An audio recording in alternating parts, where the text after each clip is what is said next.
Rohingya. When someone hears this word, he is at once struck by the horrifying pictures of death and destruction, gang rapes and persecution. Yes, I'm talking about the people of Rohingya, the ethnic Muslim minority people of the state of Myanmar. If you want to understand when and how it all began, you have to go through a little bit of history. The state of Rakhine, which we know today, was formerly known as the Kingdom of Arakan, and it was an independent kingdom ruled by the Buddhist rulers. The last kingdom before the Burmese invasion in 784 was the Marakyu kingdom. The kingdom was founded in 1404, and this Marakyu dynasty ruled the kingdom of Arakan for almost 350 years, and this period is considered as the golden period of the kingdom of Arakan. Arakan was a trading hub for merchants from all around the world, most notably the merchants of Arab and Europe. Portuguese and Dutch traders, pirates,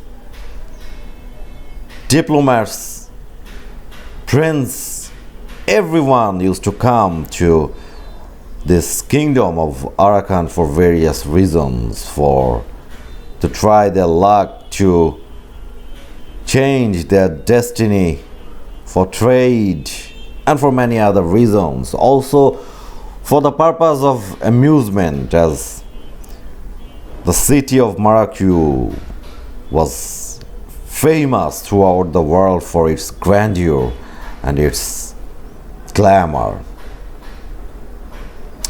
We have the history of Arab traders coming to the kingdom of Arakan as early as 8th century onward.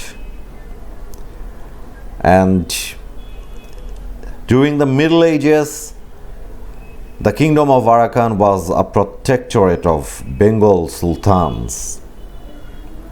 And from that time, Bengal maintained a close tie with the kingdom of Arakan, or vice versa. We have history of Arakan rulers inscribing their coins in both Arakanese and Bengali and Arabic alphabets. And we have history of the rule of Mughal Empire as well. However, after the invasion of Burmese forces, Burmese rulers in 784, the kingdom of Arakan falls into the hands of Burmese people. But I must mention that during the period of the Marakyu dynasty, the kingdom of Arakan was flourished as a multi-ethnic, multi-religious hub. You can still find the remnants of mosques, temples, churches, pagodas around the Marakyu city, around the port of Akyab, and many other places of the medieval time, which was a sign that the dynasty of Marakyu the kings of Marakyu were tolerant in religious viewpoints, in ethnic identities. But after the invasion of Burmese people, Burmese barbarians, everything changed. You will find the first mass exodus of this Rohingya people in 799. The Burmese ruler initiated an ethnic cleansing which resulted the expel of 35,000 people. They fled to nearby Chittagong of Bengal. And in 18th century, Arakan and the whole Myanmar came under British rule. And British left Myanmar in 1948, followed by the independence of the Union of Burma. That was the name given by the British. And they gave Arakan as a state of the Union of Burma. And this resulted an outcry among the people of Arakan, which was later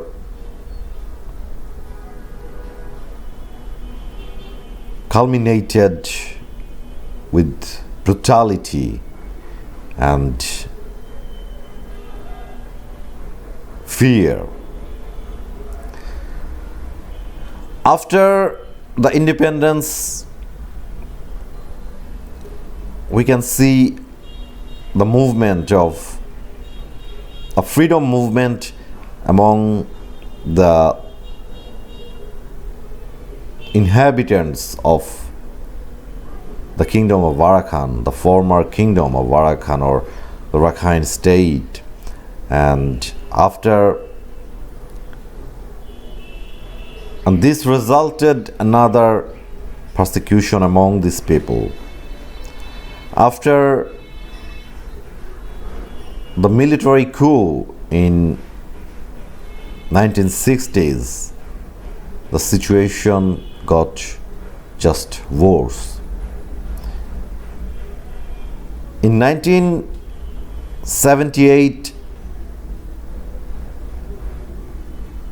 Burmese military leaders initiated the operation of the Dragon King, which resulted the expulsion of more than 250,000 people who fled to the nearby Chittagong region.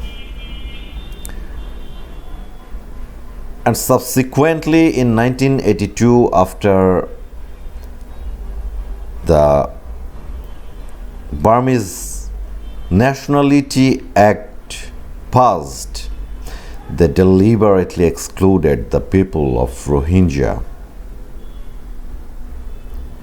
They didn't recognize the people of Rohingya as the natural inhabitants of the state of Myanmar.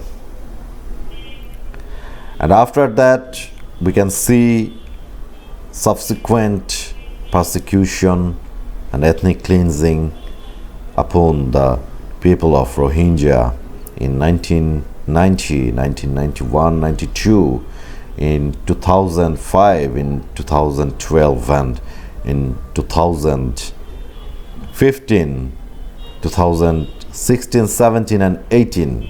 And it's going on right now. It's still going on right in front of our eyes in this modern age of civilization. But after the incidents of 2016 and 17 and 18, which resulted the mass exodus of more than 700,000 people to Bangladesh, the global media moved, and the persecution of these Rohingya people has come into focus. But we can still see a deliberate attempt of media blockade, of censorship, to filter the facts, to filter the past history of this Rohingya population. In most cases, the global media mentions the number of more than 700,000. They deliberately don't mention the fact that there had been past incidents of mass exodus and persecution of this Rohingya population in Myanmar by the Myanmar military forces. They almost forget to mention that before this 705,000 newly migrated people, Bangladesh had already given shelter to over 500,000 Rohingyas since 1990s. What will we call it? This is nothing but a deliberate attempt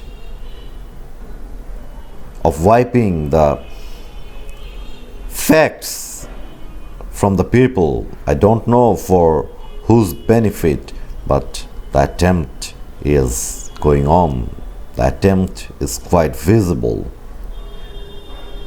The media forgets to mention that there had been persecution in 1990s, in early 2000, in 2012, and so on.